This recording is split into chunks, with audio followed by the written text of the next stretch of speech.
Good morning or good afternoon. Welcome to a bright fall Tuesday morning in New York, and I hope it's bright and sunny wherever you may be listening to us today. So it's been another eventful week as per. We were all glued to our screens last Friday night waiting for the appeal that didn't come with regards to the Grayscale case. It's been a pretty eventful grind higher since then as Bitcoin's traded through the 28K level. We then got a little bit of a head fake around an ETF that turned out not to be, but we're going to cover that and so much more in the show later today.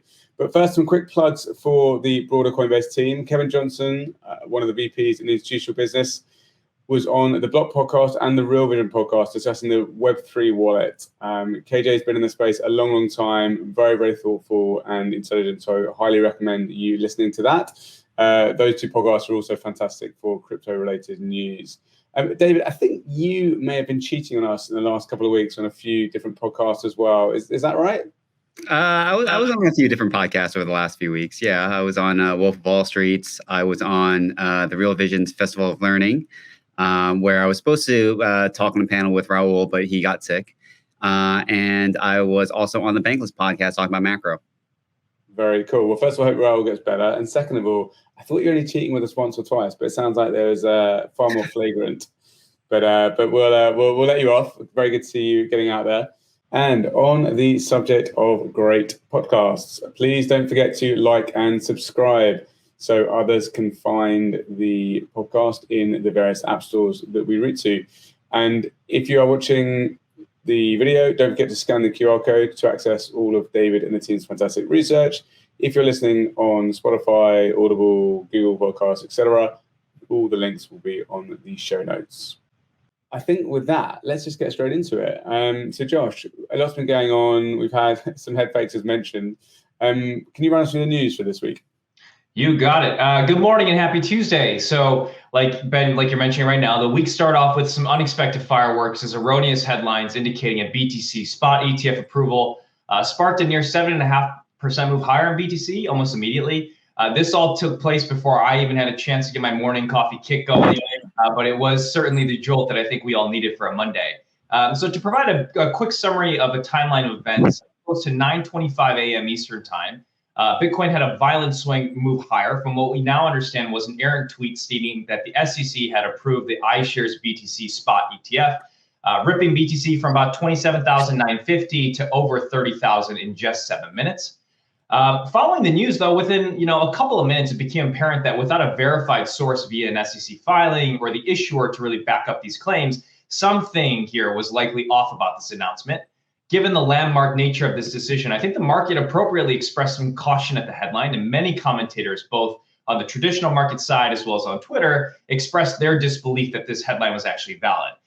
We were still in a limbo for about 10 minutes, and at some point, actually, more legitimacy was given to the headline when Bloomberg terminal subscribers would have seen that headlines around the ETF approval also hit the terminal, but yet again from an unfamiliar source. But to end the saga at around 9:48 a.m., BlackRock confirmed that its ETF application was still under review by the SEC, and BTC very quickly unwound those gains and traded closer to about 27,840 right around 9:50 a.m. Eastern time. So during this near half-hour period of tons of volatility, unfortunately, CoinGlass data also indicated that nearly $70 million worth of mostly short trades were liquidated.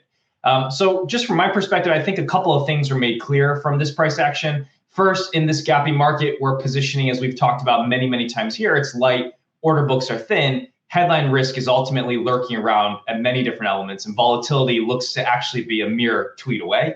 Second, given the price swing higher, it does appear that positive ETF approval outcomes have not been accurately priced in for BTC. Given the amount of time that we spent chatting about this topic, I think it can feel as though we're seeing a well-known price in tune. But even so, a spot BTC approval, if and when that does happen, will still be a landmark occasion. And on the back of Grayscale's win against the SEC on Friday, yesterday's, I think, knee-jerk reaction would indicate that ahead of the 10-plus ETFs we're expecting to hear more on, risk to the upside might not be accurately priced in even here. Thanks for that rundown, Josh. Yeah, I think it was definitely an interesting period of time. I guess two things that have struck me is one, we're trading higher than when it was announced in the first place, which is surprising to me, given nothing has changed. And two, and maybe this is the reason why, seeing Larry Fink on TV yesterday talking about Bitcoin as an asset that is going to weather the storm, I think was amazing to see, and probably woke up a few more people about the potential for the asset. Now, as we know, we kind of focus on this a lot, as you said, but there's a second derivative to a lot of this news, namely the GBTC discount and also basis. So, Greg, would love you to join here for a second, just run us through where we're sitting on those two things and other parts related to that as well. Yeah, for sure. So the GBTC discount right now is around 12 to 13%, which is the tightest it's been since this whole saga started. And, that also makes sense because we're getting incrementally closer to an ETF. Basis is also wider, which we would expect here. It's trading around, 13 to 15% at the moment. That's front month basis. Yesterday, during this, all of this uncertainty and this big rally in the market, it actually got as wide as 20%, maybe even a little wider. And again, that's not uncommon to see when the spot market gets very volatile and news breaks. So now things have settled down, and it'll really depend on from here, you said, whether or not Bitcoin can hold that $28,000 level. We'll talk about this more later in the podcast, but it's really important for the market, as we go into the fourth quarter here. Perfect. Thank you very much. And as you mentioned before, seasonals are slightly stronger. Obviously, crypto is short on history relative to other asset classes, and it's certainly impacted by idiosyncratic news or headlines or comments, etc. But anyway, a decent start to the quarter nonetheless. Josh, back to you. What else have we been seeing, and any other assets having decent moves here? Yeah, so I guess another token news, Solana is also outperforming last week on news that the FTX bankruptcy estate has staked $122 million, and that amounts to about 5.5 million tokens held in their wallets. That's ultimately helping ease some market concern around undue sell flow, a question we've been asked many times on the desk here as well. The tokens look to have been transferred to Figment, a decentralized staking platform. In Uniswap news, the protocol also announced that it will start charging a 15 basis point swap fee for certain tokens, including ETH, USDC, USDT, DAI, and others.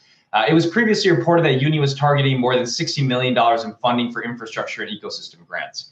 On Sunday, Uniswap V4 also was embroiled in some controversy after it announced hooks in V4, which could bring KYC elements to the platform. I think perhaps a good time here to bring in Sid to talk a little bit more about this one.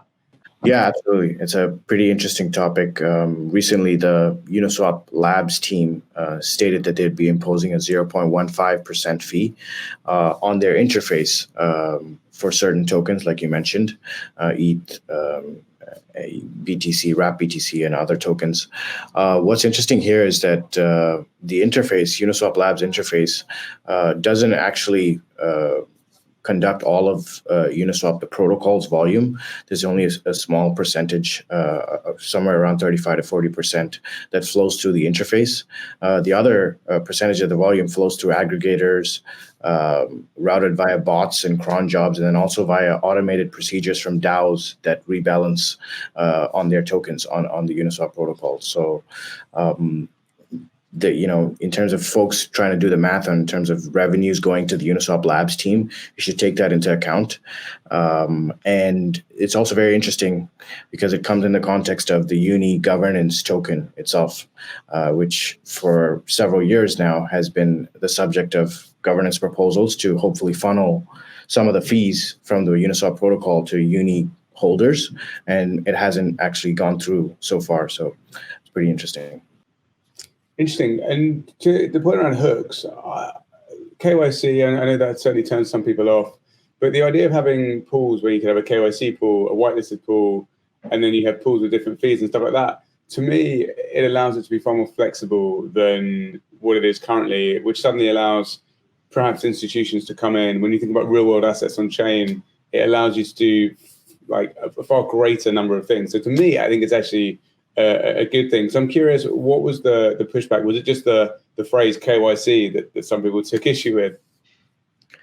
Yeah, I think so. Basically, a couple of months ago during ETC, Uni announced two big initiatives, Uniswap Hooks, which is a part of Uniswap V4, and then also Uniswap X, which is a routing mechanism. And so currently where it stands is we don't actually know where and how the interface for Uniswap will look to interact with this new ecosystem, because where Uniswap has kind of been evolving is to a greater and greater degree of customizability. We started with Uniswap V1, which is very basic, V2, which is just 50-50 pools. And then with V3, folks can provide liquidity at different ranges and for different assets in different proportions. And then V4 unlocks it even more, where there's custom logic that can be implemented in these things called hooks, including, for example, a check on KYC for swappers or liquidity providers, or various other types of hooks. There's hooks for protection. There's hooks for, arbitrage protection. So many other use cases. That's like a growing repository of open source hooks. But what's not clear is, will the Uniswap team have an interface of whitelisted hooks that they will implement? I think where the community backlash was coming was, this ongoing quote unquote centralization of the Uniswap interface, where potentially they could implement KYC. They already blacklisted a few assets. A few months ago, they blacklisted this asset called Hex, which wasn't visible in their interface. But the underlying protocol itself is open source. It's on chain. So anyone can build other interfaces on top and other ways of accessing the protocol and all the tokens in it, and not have to, utilize KYC. But because Uniswap has this kind of brand effect and user audience, if they decide to implement a particular hook, and then also a particular way of how they expose their interface, it'll funnel users and trading volume via that, and that becomes kind of the status quo. I guess what dawned on me, Sid, was that the assets that they chose, I think it was, as you said, like Bitcoin, ETH, wrap Bitcoin, USDC. They're assets that are potentially slightly cleaner from a regulatory perspective. Is that something that you felt was the same, or were they picked for other reasons around liquidity or something else? Yeah, definitely. I think all those assets listed, there were some slightly longer tail assets as well, 8G, EUR, GUSD, et cetera. But all of them seem to be pretty clear in terms of from a regulatory perspective.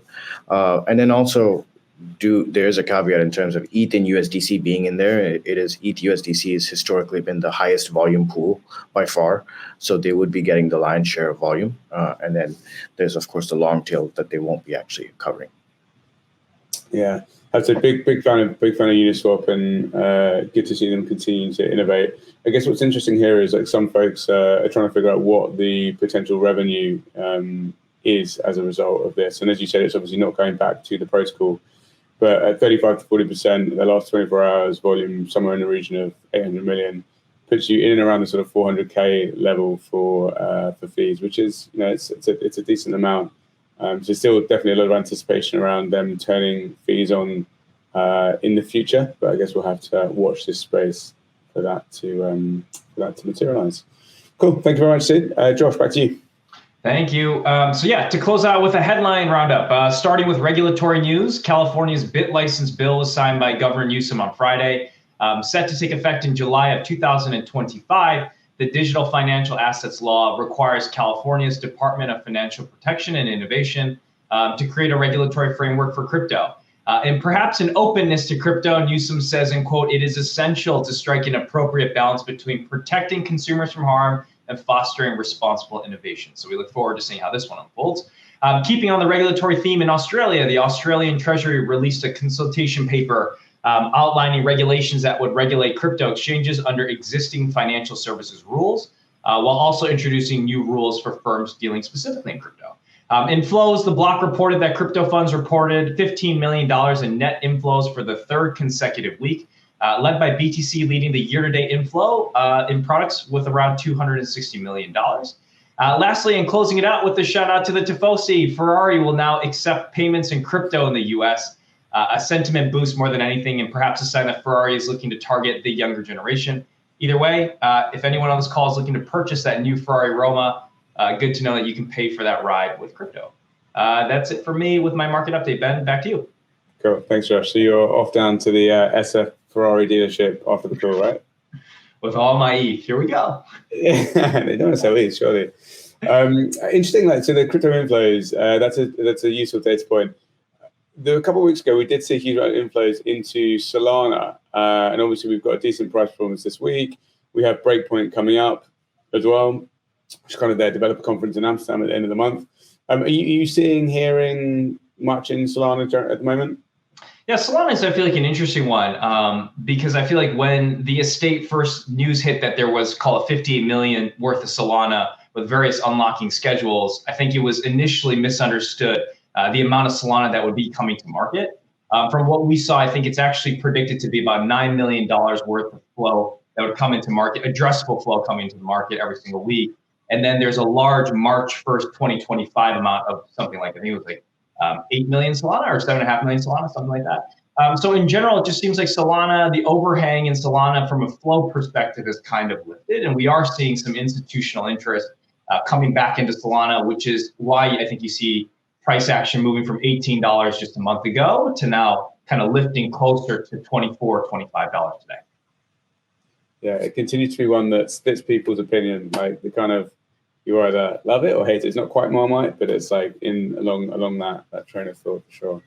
Cool. Thank you very much, Josh. David, over to you for a bit of an update on macro and research, please. Yeah, thanks, Ben. So it seems to be a relatively busy week for macro. I would say retail sales surprised to the upside, which is putting pressure on U.S. 10-year rates right now. We're going to get housing data later in the week. Plus, the Fed's beige book also comes out. And we've got a lot of Fed board members speaking this week, culminating in Fed Chair Powell speaking on Thursday, which is probably going to be watched for.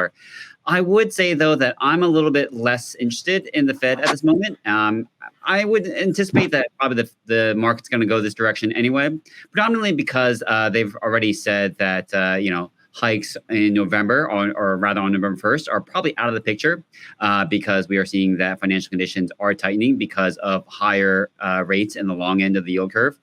But, it seems that they're going to be hard pressed in my mind to actually do another hike in either November or December. So I think ultimately their influence on what's going to happen to markets is going to moderate. But then we get surprises, like what happened with retail sales this morning, where September came in at 0.7% month on month, which was against forecast expectations of around 0.3% month on month. So things like that, I think, are going to cause some uncertainty as far as market players are concerned and where their attentions need to be. So I think that's also going to run against next week, which is going to be the start of earnings. And Q3 is probably going to be closely anticipated because, it seems that the earnings data might actually surprise to the upside. So if it does do that, then that could still kind of lead into the Q4 rally that I am still anticipating. Perfect. So a couple of things there, David. Do you think we've seen peak rates? I don't necessarily think rates have peaked here. So as I'm looking, 10 years at 4.81%, for example, the 30-year is once again starting to test that upper limit of 5%. And I think markets kind of came in with the expectation that if it couldn't break 5% in the 30-year, then probably it wouldn't necessarily continue going much higher. But now we've been seeing that there have been pretty bad auctions. And this isn't just in the U.S. We've seen that in other countries as well. Like Japan also had a pretty bad bond auction. But these things are putting stress on that market.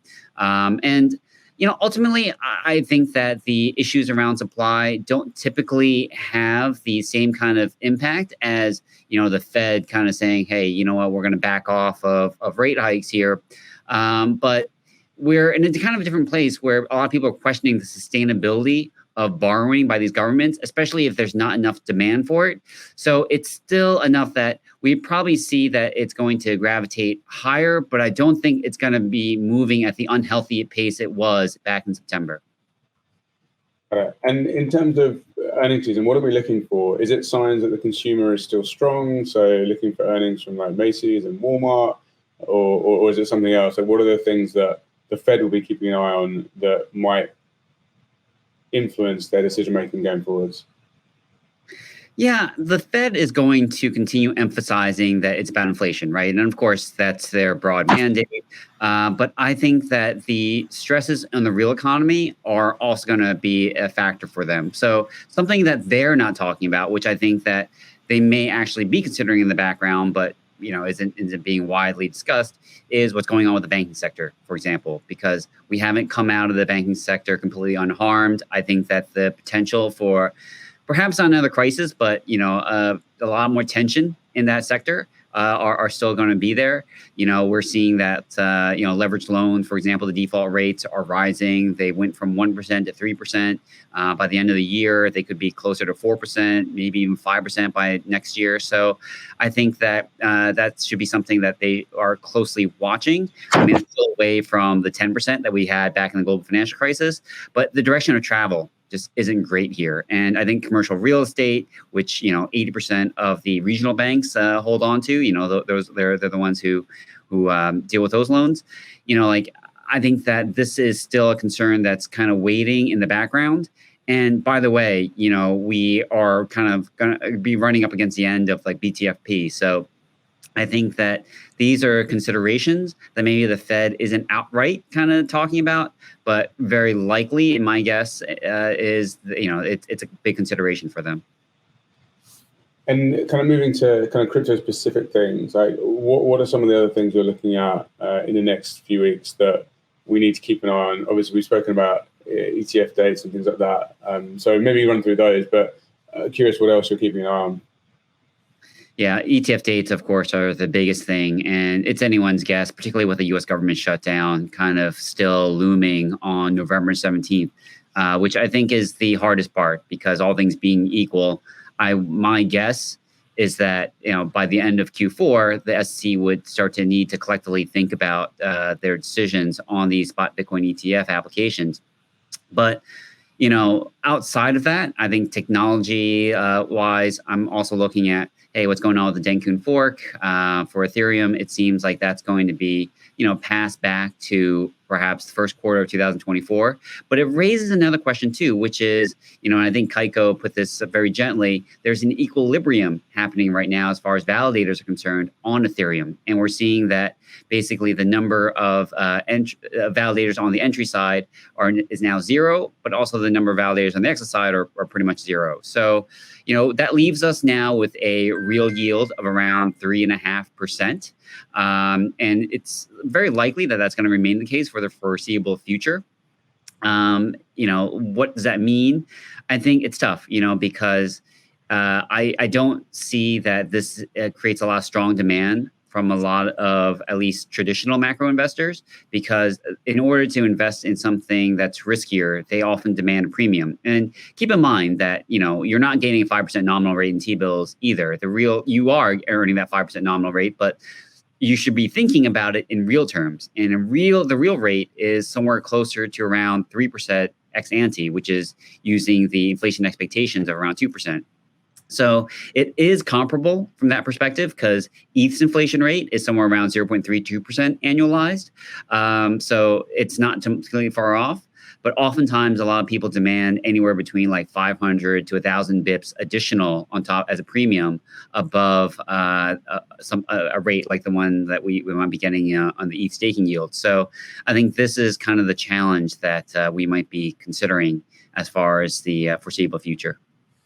Yeah, that makes a ton of sense. And I guess that yield is going to vary based on, as you said, inflation, and that's going to vary based on activity. And activity right now is pretty low. So certainly feeling the bear market in some ways there.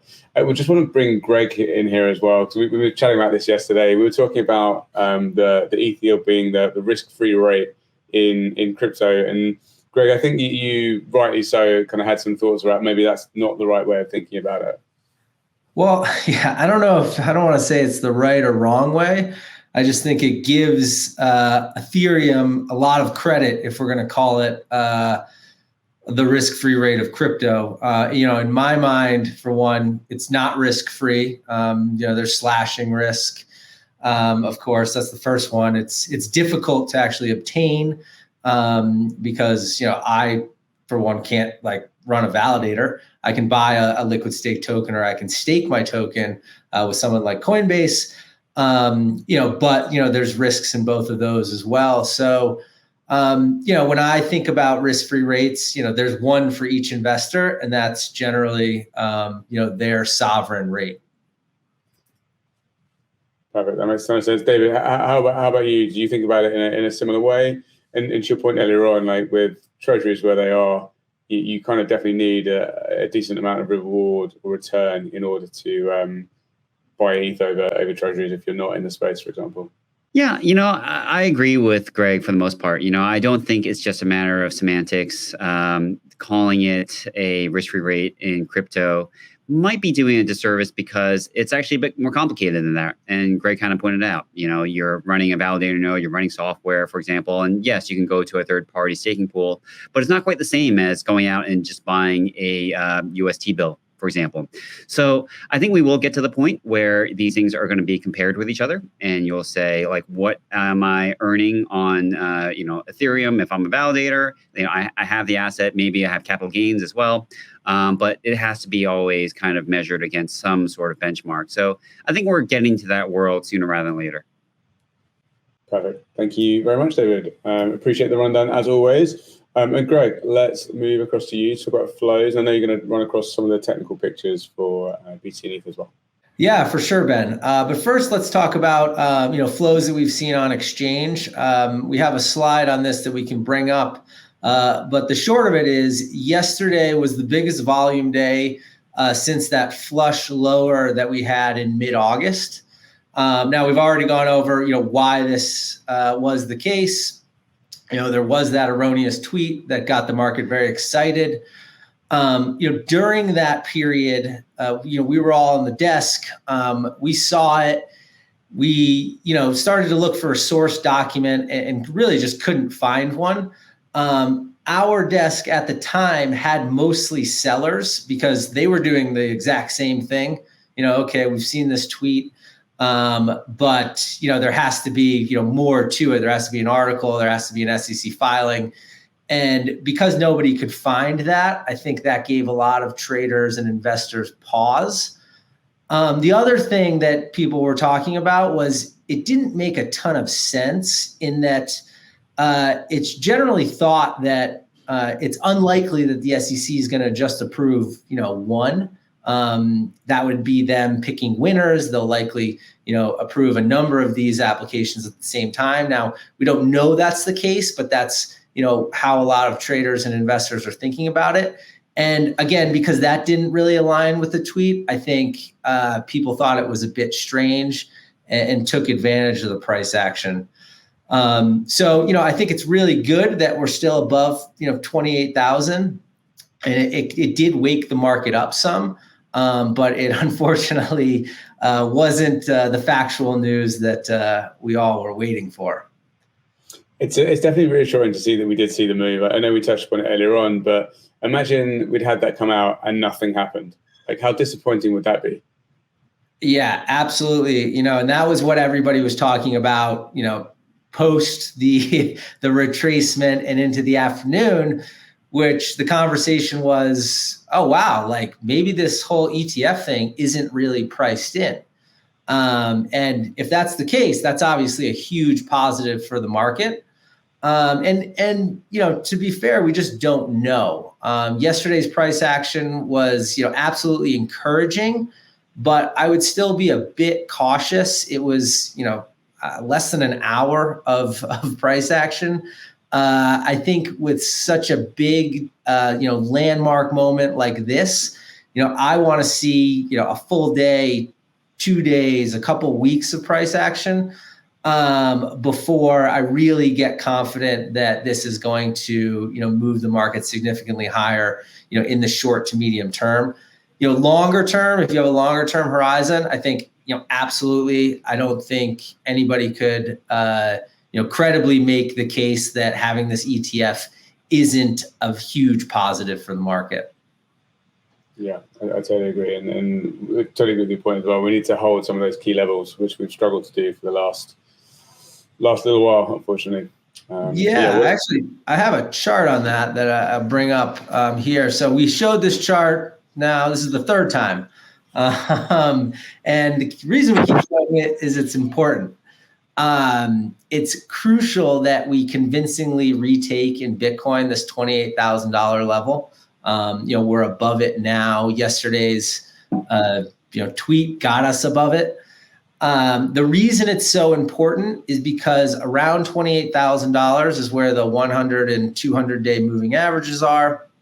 And crypto, we've talked about it before, is a trend followers market. And when it's going up, people want to participate in that upside and they add to their positions. And when it's going down, they'll de-risk. And this level, these moving averages are levels that a lot of trend followers use as signals. So if we're able to stay above this for the rest of today and hopefully this week, I would expect more CTA or trend following like accounts to start to add to their positions, which will only help price action, go up, which is what we're looking for here. Yeah, we can certainly hope. So that's the BTC picture. Obviously, we've got specific news about that. What about ETH? Yeah, ETH is unfortunately not quite as constructive. There it is. So in ETH, we're quite a bit below the 100 and 200-day moving averages. And, if we want to have some fun with technical analysis, we can all draw some lines on this chart. They're all going to be slightly different, but for the most part, they're all going to be pointed down. So, I think it makes it a really tough trade right now. I love ETH, but I look at this, I look at a lot of the research that David's done about, validator queues, and it just makes me very cautious. So I think this is going to be a tough one until, something changes on the fundamental side or in the macro picture and gets people, accumulating ETH.